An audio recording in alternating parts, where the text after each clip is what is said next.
our last video, we talked about everything that's bad in F1 Manager 22. Viewers new to the channel might have come away from that video thinking we don't like the game very much, but actually, that couldn't be further from the truth. We here at RacingGames love F1 Manager 22, to the point that it's become quite a challenge to not play it all the time. Despite the flaws, there's still plenty of features that are great, and so in the interest of fairness, I'm Mark from RacingGames, and here's everything that's great about F1 Manager 22.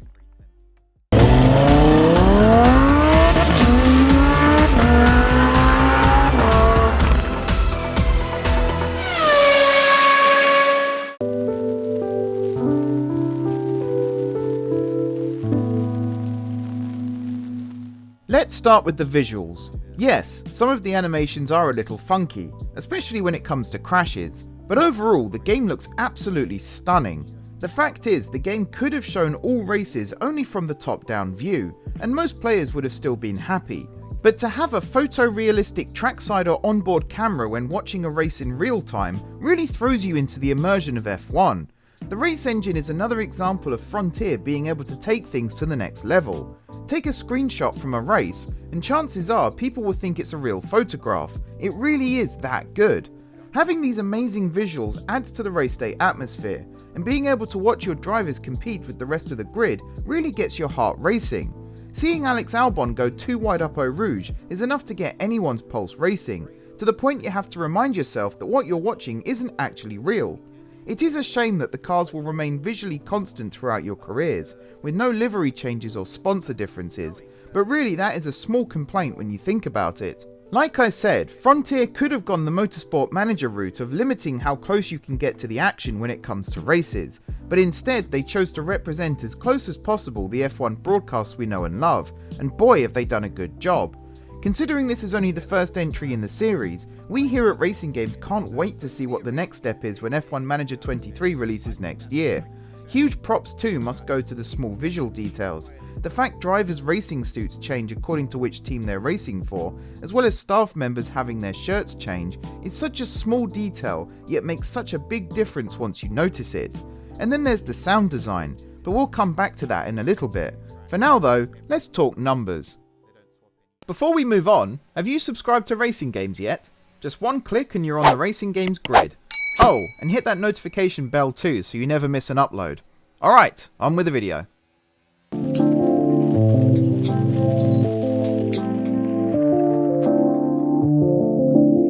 So we talked in the last video about how F1 Manager has fallen into the management numbers trap, but one area where this is a good thing is in car development.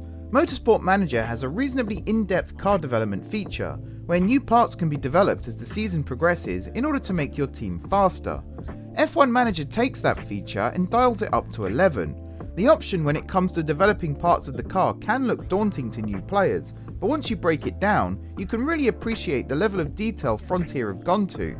You can see how each upgrade improves each section of the car, as well as being able to compare your car to the rest of the grid at all times. Then there's adapting your car for each race weekend.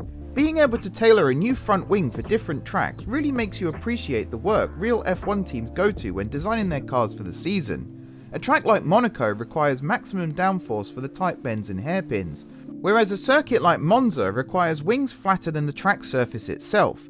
This is an aspect of the game that we're yet to really show off on our playthrough, but for those deep into their careers, it becomes as important to set up the car for each circuit as it is to put the correct amount of fuel in. There's also developing the team factory to ensure your staff morale is high, the development time for parts is well optimised, and even that your drivers are gaining experience quicker. Every upgrade in the game has a purpose, even the helipad has a useful benefit from investment. These upgrades are noticeable from race to race too. Your car does become racier as the season goes on. Our Williams car started the season at the back and ended it, well, at the back still, but we did get some good results along the way. This just shows that the AI also developed their cars throughout the season, so be sure to use the grid comparison view to make your car continue to be competitive.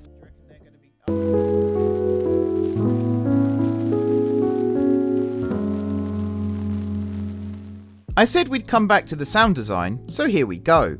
First let's talk about the cars. The cars in F1 Manager sound amazing. There's the roar of the engines, being able to hear each individual up and down shift, and even the heart-sinking thunk when a car loses its front wing in the barriers.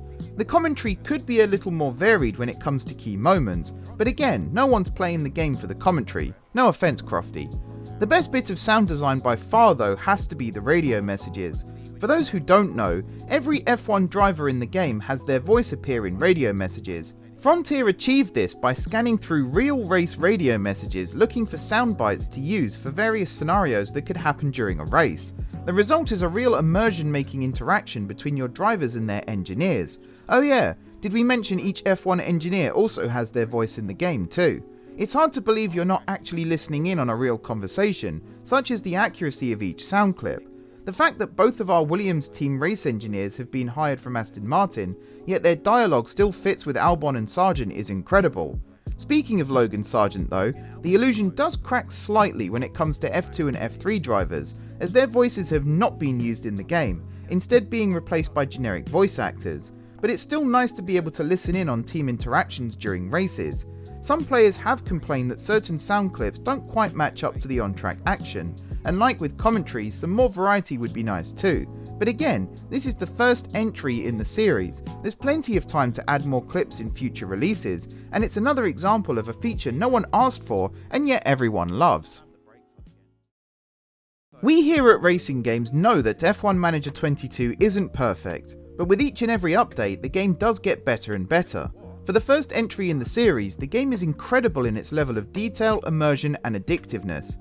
For those who want to see where we think the game could be improved, be sure to check out our previous video on everything bad about F1 Manager.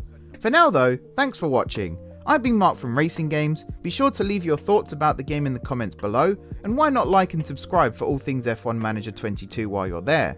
And now I'm off to listen to those engine noises again. What can I say? I just love hearing the roar of a 1000 horsepower V6 turbo.